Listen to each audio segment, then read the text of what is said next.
Hello, j'espère que vous allez bien. Aujourd'hui, nouvelle vidéo. Comme vous pouvez remarquer, je ne suis pas toute seule, je suis avec ma mini Kana. En fait, petite anecdote, il y a quelques semaines, je disais à Kana, celle qui a la chaîne de Kana Disparition, que quand j'étais plus jeune, je jouais avec des Barbies. Et mes Barbies, je lui ai dit que je les avais encore, mais dans une valise. Et il y a quelques jours, elle a eu la bonne idée de m'envoyer cette Barbie par la poste en me disant: elle va t'aider pour les vidéos. Alors je tiens à te remercier énormément, Kana, car ça me fait plaisir. Et tu vois, la mini Kana est là et elle va m'aider. Trêve de plaisanterie. Aujourd'hui, nous allons partir en Iowa et je vais vous parler d'une affaire criminelle datant de 1919. Je n'ai pas malheureusement beaucoup d'images, car c'est une vieille affaire, mais j'ai fait de mon mieux. Alors j'espère que ça va vous plaire. Installez-vous bien et c'est parti!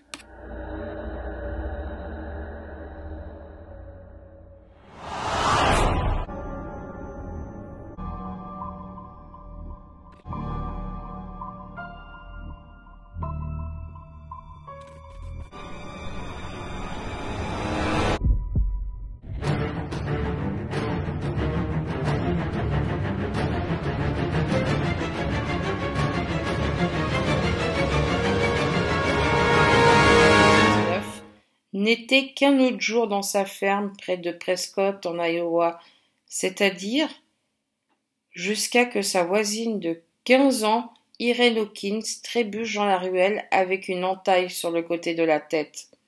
La jeune Irene a dit à Allen que son père John avait assassiné sa belle-mère Hulda et ses deux demi-frères Roy et Gladys. Allen a couru vers le téléphone et a appelé à l'aide. Chester Wood, un autre proche voisin, est arrivé peu après. Ensemble, ils se rendirent à la ferme Hawkins. Les hommes connaissaient John depuis un certain temps et ne l'auraient pas cru capable de quelque chose comme ça. John Hawkins était veuf et père de deux enfants, Merlin et Irene. En 1915, il avait épousé Hulda Campbell, une veuve de la ville voisine, avec deux enfants, Roy 12 ans et Gladys 18 ans. John et Hulda avaient semblé heureux ensemble, et la famille était très appréciée dans la région. Lorsque Wood et Taylor sont arrivés à la ferme Hawkins, ils ont pu voir le corps ensanglanté de Hulda sur le porche arrière. John se tenait à proximité, tenant un rasoir à la main droite. Il leur a dit de ne pas s'approcher, sinon il attaquerait. Effrayés, les deux hommes ont pris la fuite. Au moment où les forces de l'ordre sont arrivées, John s'était tranché la gorge, ainsi que l'un de ses poignets. Il gisait dans une mare de sang, juste à l'intérieur de la porte arrière de la maison. L'un des intervenants, un médecin, a inspecté le blessé, le déclarant irrécupérable. Mais ensuite, John a commencé à trembler. Ils l'ont soulevé et l'ont porté à l'intérieur de la maison pour soigner ses blessures. Un spectacle horrible attendait les intervenants une fois qu'ils sont entrés par la porte arrière de la cuisine. Sur le sol se trouvaient les corps de Roy et Gladys. Le sang couvrait la pièce d'une mosaïque rouge macabre. Merlin était introuvable. Le docteur s'agenouilla pour examiner John de plus près. Il est devenu clair que ses blessures étaient superficielles. Les dommages à son poignet étaient mineurs et sa gorge avait été coupée trop haut pour causer des blessures mortelles. Le shérif a ordonné à Hawkins d'être soigné, puis transporté à la prison du comté de Corning en Iowa. Avec John en garde à vue, l'enquête a commencé. Lors de l'enquête du coroner, plusieurs de ceux qui étaient présents ce jour-là ont été appelés à témoigner.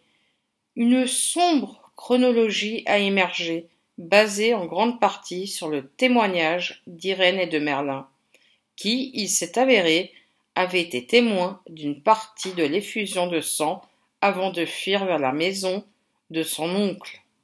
Irene a dit qu'elle et Gladys avaient dormi jusqu'à près de 6h30 ce matin-là, ce qui était beaucoup plus tard que John ne l'avait souhaité. La famille avait prévu d'aller voir les parents de John ce matin-là. Le retard a apparemment mis John de mauvaise humeur. Il a rapidement commencé à se disputer avec Hulda. Selon les enfants, ce n'était pas un événement isolé. En effet, plus tôt cette même année, un John enragé avait attrapé Roy par la gorge et avait commencé à l'étrangler. Quand Hulda et Irène ont essayé de s'interposer, John les a également attaqués. La querelle s'apaisa alors sans autre blessure. Néanmoins, il annonçait des violences à venir. Alors que John se disputait avec sa femme, les enfants s'assirent à la table de la cuisine et commencèrent à prendre leur petit déjeuner. Bientôt John les rejoignit, tandis que Hulda sortait dans la maison de séparation pour obtenir du sein doux. Au milieu du repas, John se leva et se dirigea vers la porte de derrière. Il tendit la main à l'extérieur et attrapa un morceau d'essieu de beguet en bois qu'il utilisa pour mélanger la nourriture des porcs.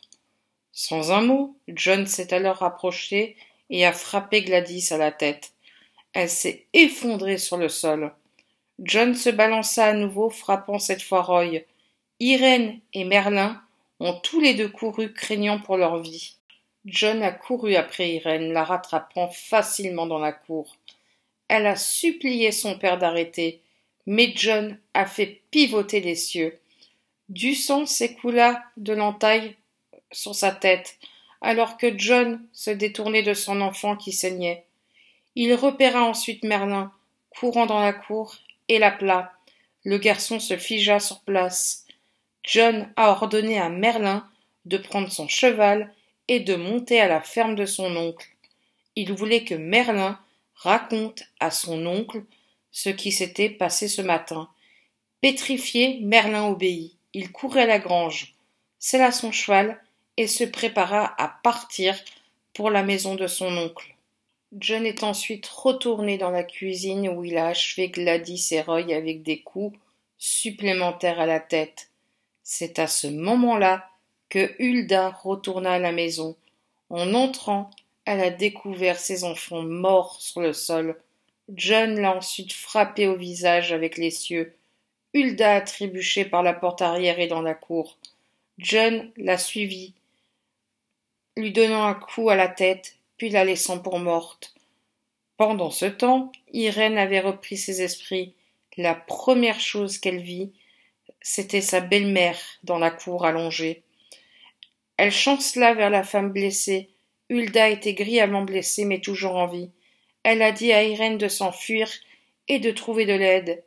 Irène s'exécuta et se rendit directement à la ferme d'Allen Taylor. Avec ses dernières forces, Hulda a rampé sur le porche et est morte. À la fin de l'enquête, toute la région savait ce que John avait fait. Il n'a montré absolument aucun remords pour son crime, relatant même des détails de cette journée à ses geôliers. Les autorités locales ont traduit John en justice presque immédiatement, et le 1er mars 1919, il a plaidé coupable de meurtre. Il a été envoyé au pénitencier de l'État de l'Iowa à Fort Madison pour y purger une peine à perpétuité. Irène et Merlin ont été envoyés vivre avec leurs grands-parents. En 1959, 40 ans après les meurtres, John, âgé de 78 ans, a obtenu une libération conditionnelle après la commutation de sa peine initiale. Étonnamment, il est allé vivre avec Irène, qui vivait maintenant en Californie.